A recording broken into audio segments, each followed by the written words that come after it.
അല്ല ഗൈസ്, ഇപ്പൊ നമ്മൾ കുളിച്ചുറിഞ്ഞ് എങ്ങോട്ടാണെന്നില്ല, നമ്മളിപ്പോ നമ്മൾ ചെക്കിന്റെ അൽത്തിന്റെ ഷോപ്പ് ഇന്നഗ്രേഷൻ ആണ്. ഇത് വെറും ഇന്നഗ്രേഷൻ അല്ല, ഇൻഫ്ലുവൻസർ മീറ്റ് പോലെയാണ് ഉണ്ടായിരുന്നത്. അവിടെ ഇല്ലാത്ത ഇൻഫ്ലുവൻസർ ഉണ്ടാവില്ല, അത്രയ്ക്ക് ഇൻഫ്ലുവൻസർ ആണ് ഉണ്ടായത്. ഇവരെ നിങ്ങൾക്ക് എല്ലാവർക്കും അറിയാം. നിങ്ങൾ നീലക്കുരി കേട്ടിട്ടുണ്ട്, അതിന്റെ മെയിൻ ആണ് നമ്മൾ സ്വന്തം കളർ കോയി. ഇതിനോട് കുറെ എന്താ കളിക്കുന്നത് നമ്മൾ കാണുന്നത് ചെയ്യുന്നത്.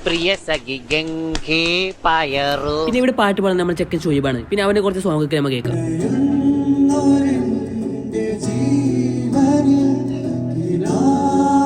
പിന്നെ അവിടുത്തെ പ്രോഗ്രാം ഒക്കെ ഞാൻ റെയിൽവേ സ്റ്റേഷനിൽ എത്തി. അങ്ങനെ ട്രെയിനിൽ കയറി അപ്പൊ തന്നെ ഉറങ്ങി. മോർണിംഗ് എണിച്ചപ്പോൾ നോക്കും പിള്ളേരൊക്കെ വിളിച്ചിട്ടാണ്. ചെക്കന്മാരാണ് ഒരു രക്ഷയിലെ കളിക്കുന്ന കളി നോക്കി.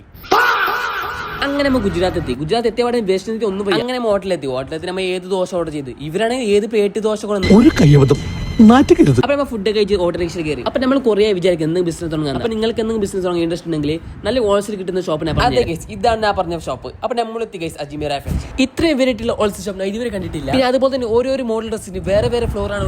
ചൂടറൊക്കെ വെറും 299 rupees ആണ് കൊടുക്കുന്നത്. പിന്നെ അതുപോലെ തന്നെ നിങ്ങൾ സിംഗിൾ പീസ് ആണ് ഉദ്ദേശിക്കുന്നത്, അടുപ്പൊരു ഒരു കാര്യമില്ല, ഒരു സെറ്റ് ആയിട്ടാണ് കൊടുക്കുന്നത്. അപ്പൊ നിങ്ങൾ ഷോപ്പിലേക്ക് പർച്ചേസ് ചെയ്യാൻ നോക്കുന്ന ആൾക്കാരാണെങ്കിൽ ബെസ്റ്റ് ഓപ്ഷൻ ആയിരിക്കും സുഹൃത്തിൽ അജ്മീർ ഫാഷൻ. പിന്നെ അതുപോലെ നിങ്ങൾ ഓൺലൈനായിട്ട് പർച്ചേസ് ചെയ്യുന്ന ആൾക്കാരാണെങ്കിൽ അത് പറ്റിയ എല്ലാ ഓപ്ഷനും ഉണ്ട്. വീഡിയോ കോൾ ചെയ്യുകയാണെങ്കിൽ വീഡിയോ കോൾ ചെയ്ത് ഏത് ഡ്രസ് വേണമെങ്കിലും സെലക്ട് ചെയ്യാൻ പറ്റും. പുതിയ ആരും ബിസിനസ് ചെയ്യുന്ന ആൾക്കാരാണെങ്കിൽ അതുപോലെ തന്നെ ഇപ്പോൾ നിലവിൽ ബിസിനസ് റൺ ചെയ്യുന്ന ആൾക്കാരാണെങ്കിൽ എന്റെ ഓപ്ഷൻ പറയുകയാണെങ്കിൽ സുഹൃത്തുള്ള അജ്മീർ ഫാഷൻ നല്ല ബെറ്റർ ഓപ്ഷൻ ആയിട്ടുണ്ടാവും. പിന്നെ അതുപോലെ നിങ്ങൾക്ക് മോർ ഇൻഫർമേഷൻ അറിയണമെങ്കിൽ അവരുടെ കോൺടാക്ട് നമ്പർ കൊടുക്കുന്നുണ്ട്. അപ്പോൾ നിങ്ങൾക്ക് എന്ത് ഡൗട്ട് ഉണ്ടെങ്കിൽ അവരോട് ചോദിച്ചു. അപ്പോൾ നെക്സ്റ്റ് വ്ലോഗിൽ കാണാം. Tata bye see U.